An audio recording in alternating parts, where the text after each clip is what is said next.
Well, I told you guys that my opinion of Impact last week was going to depend on what happened next, and I think it's still too soon to tell as far as that goes, but they did put on a more enjoyable show this week. First of all, the announcement of Eric Young versus Alex Shelley at the pay-per-view for the X Division title. Apparently, some people are really not happy about this. I know Bill and Doug have been pretty critical about it because they're not doing a Saban-Shelley rematch. Honestly, I don't have a big problem with it. I mean, there could be any number of reasons why they're not doing Saban versus Shelley again. I mean, maybe that's not where they want to go right now. Maybe they want to save the rematch for a big pay-per-view like Slammiversary or Lockdown. Maybe they want to keep the guns together because they're short on tag teams right now. Maybe they want to push them as singles competitors for a while, but still keep them together as a team like they're doing with LAX. You know, it could be anything. In the meantime, Shelley's got to have an opponent for the pay-per-view, and, you know, Petey Williams' Lethal Consequences are all spoken for, so that kind of narrows down the options. So you got Eric Young, you got Shark Boy, you've got Sheik Abdul-Bashir, Sanjay Dutt, Kiyoshi, Jimmy Rave, and Homicide, I think. Now, Eric Young is not the worst choice out of that group, okay? I mean, would you rather have Shelley versus Sheik Abdul-Bashir? That would be awful. Okay, Shark Boy wouldn't be much better. Sanjay Dutt and Jimmy Rave have no credibility in a title match right now. Kiyoshi and Homicide would be the best choices, but, you know, Eric Young and Shelley have been butting heads so much lately, it makes sense for them to have a blow-off match. And was anyone really expecting that not to happen at some point? Come on. And plus, Eric Young, I think, has stepped it up a little bit in the ring lately, and I think they've done a pretty decent job repackaging him as a more serious character. And frankly, I'd rather see this match than some big generic multi-man spot fest, because a one-on-one match between two guys who both really want the title is going to mean more. And yes, I'm pissed off at the treatment of Shelley and Saban, just like you guys are, but I really don't have a huge issue with this. But while I'm on the subject of the Motor City Machine Guns, I've got something else I'd like to touch on here. Why the hell is Booker T defending his Legends Championship against Shane Sewell? Why isn't he feuding with one of the frontline guys? This is a complete waste of Booker T. What I would do here is, since Alex Shelley is defending the X Division title, that means Motor City Machine Guns can't really go for the tag team belts right now. So Chris Sabin doesn't really have anything going on at the moment. So he can either go after the title that his partner has, a title that Sabin has already held 4 times, or he can look for something else to do. So why not have Sabin come out, blindside Booker T, and then have them feud for the Legends title? I would love to see that, because it's a matchup we've never seen before. It would be a great way to elevate Sabin to the next level. It would make perfect sense if they want the Guns to stay together and have them both be singles champions. And if the writers wanted to have them feud at some point in the future, you could do title versus title. But apparently they'd rather do Booker T versus Shane Sewell. Anyway, Taylor and Roxy had a match of the Beautiful People, basically just a big squash with the Beautiful People displaying their new attitudes.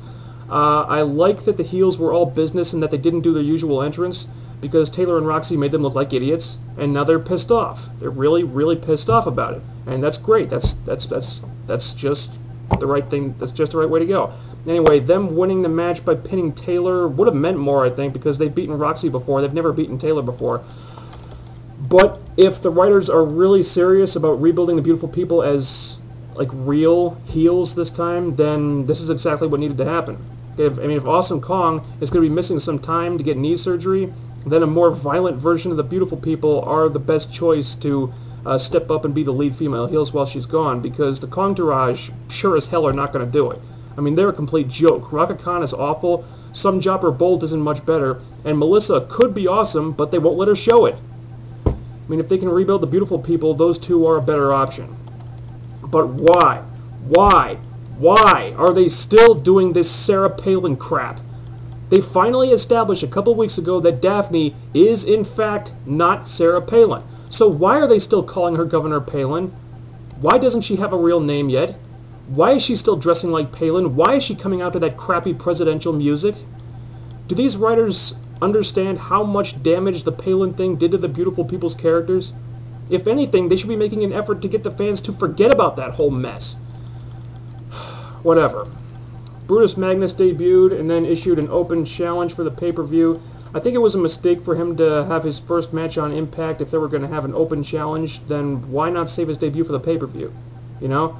I mean, instead they have him come out with a lot of hype, a lot of video packages, calls himself a modern-day gladiator, and then he gets in the ring and has a lot of trouble beating Shark Boy, of all people. I mean, so now you're asking the fans to pay to see Brutus Magnus fight someone on pay-per-view when they've already seen him be pretty unimpressive against a guy who hasn't been on TV in months. So, yeah, did not agree with that. What else? Oh, Abyss is back finally. Not the big wishy-washy pussy we've been seeing for the last 6 months or so. The monster Abyss. Thank you, thank you, thank you. It's about damn time. I could not take any more of this idiot they've been making Abyss look like lately. I mean, Abyss's promo on Matt Morgan was awesome. I had chills. Seriously. I mean, that guy's one intense son of a bitch. And I was actually marking out for the thumbtacks again. And a year ago, you didn't care about thumbtack spots anymore because Abyss did them like every week. But now the tacks feel fresh again. And if they restrict Abyss to only using them once in a while, like once every few months or so, then fans will mark out for a thumbtack bump every time. And there's no reason that people shouldn't do that. And also, Matt Morgan's line during the match with Rhino, call Dr. Youngblood, that right there told me that Matt Morgan's going to work better as a heel than he did as a face. So I like this. I just wish the match had been longer. And it seemed like they were actually trying to find the most anticlimactic way possible to bring back Rhino. I mean, he should have come back like Brother Ray did a few weeks ago. Missed opportunity right there. And finally, they're really teasing the tension between Kurt Angle and Sting now. I like the way they're doing this. It creates some good intrigue for the pay-per-view match. I don't know if they're going to have Sting break from the Mafia just yet, but it definitely looks like that's on the horizon now, so it's probably coming up soon. Anyway, Against All Odds hype time. Yes, there are a couple duds on this card, but I don't think it looks as bad as already Tito for Life said. First, you got Petey Williams versus Scott Steiner. They dropped the ball with Petey after he made his return a couple weeks ago. They still have not explained why he's still doing the Petey Pump gimmick, and he didn't even appear on the show this week at all. But these two guys have almost as much history as Joe and Nash do. Steiner has shown that he'll bump for Petey to the extent that Steiner can bump, so I think Petey will look strong here regardless of who wins. But as I said before, the right thing to do, the smart thing to do, would be to have Steiner put over Petey in this match. Hopefully that'll happen. Then we got Abyss versus Matt Morgan. I'm looking forward to this. I really am. I mean, I love that the real Abyss is finally back, and I'm digging Matt Morgan as a heel. These are two really talented big men. I think Matt Morgan gets a lot of crap he doesn't deserve. And I always wanted to see these guys feud in the first place more than I wanted to see them as a tag team. And now they have a real reason to feud, and that's great. Booker T and Shane Sewell, don't care about that. Brutus Magnus Open Challenge, don't care about that. ODB versus Awesome Kong. For the Knockouts title, Kong has a bad back and needs knee surgery, so this will probably be short and not very pretty. But if you're an ODB fan, I expect you'll want to watch this one because Kong will most likely lose the title, I think. Alex Shelley versus Eric Young for the X Division belt. Yes, we all want to see Sabin Shelley too. I want to see Sabin Shelley too, I'm not denying that. But it's not like this is terrible. Shelley and Eric Young's Impact match a few weeks ago was pretty good, and they're going to have a lot more time this Sunday. Eric Young seems more motivated lately, so I think the haters just need to calm down about this match a little bit and just wait and see what happens. Lethal Consequences versus Beer Money for the tag team belts. These teams matched up pretty well at Genesis. This will be a good match, although I do kind of wonder what the crowd reactions are going to be like with people starting to cheer for Beer Money and turning on Lethal Consequences. That might continue, it might not. I don't know. Main event. 4 corners for the world title. Sting, Kurt Angle, and the Dudleys. Yeah, I'm pissed off that there's 4 veterans and no young guys in here. But there's 2 stories in this match that make it interesting for me. You got the Dudleys looking for revenge, and you got the tension of Sting and Kurt Angle and their whole relationship disintegrating because Angle wants the title back. And this is probably going to be what triggers Sting's split from the Main Event Mafia. It could be done just to get Angle pissed off at Sting, or it could be done to get the title off of Sting and onto Kurt Angle because Sting's got bad knees and can't work that much. Either way, it's interesting for storyline reasons, even though there are no young guys in it. However, they were really teasing that Samoa Joe could show up at the pay-per-view, so he could very well factor into this somehow. I hope so.